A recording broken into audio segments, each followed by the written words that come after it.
AAA is expecting record-setting travel for this year's Thanksgiving holiday.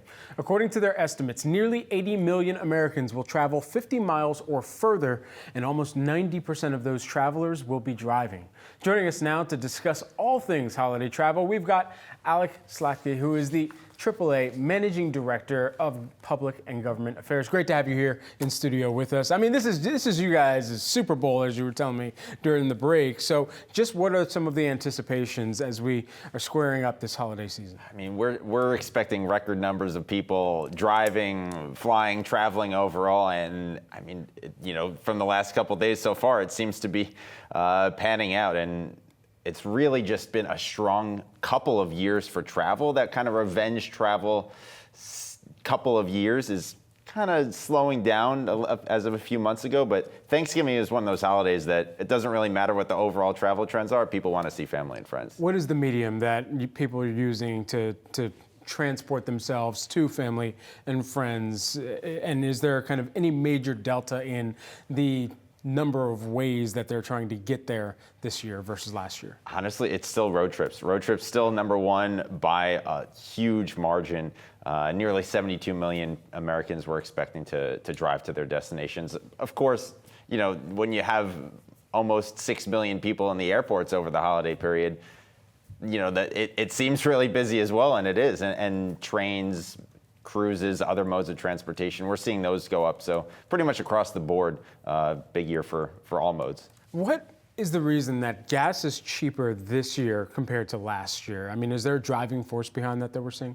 Yeah, I mean, I think there are a few things. I think the oil market, there's a good amount of supply, and that's why we're seeing OPEC plus meeting in a couple of days. They're expected to probably extend production cuts because there's a good amount of supply, and that has helped push crude prices down. Obviously, we're in a little bit of a lull for demand as we get towards the end of the year.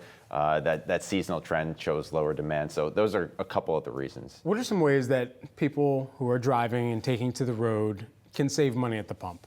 There's always people that want to shop around for the cheapest gas, whether it's by a penny or two, and that's certainly worth doing, but we don't want you traveling a couple miles out of your way to then find the cheapest gas, because then you probably already spent more money getting there. So if you can keep your tire pressure in the right place, because that's going to help keep you safe. It's also going to help your fuel efficiency. Take things out of the car.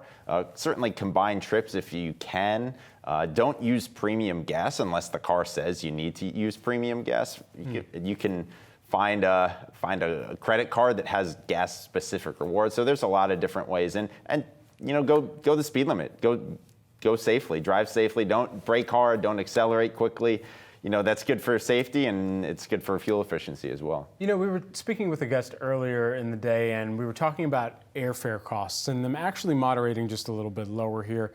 If that continues, do you think that impacts some of the road trip planning that's already taking place for next year? I already have a family member who told me about a road trip that they are planning for 2025.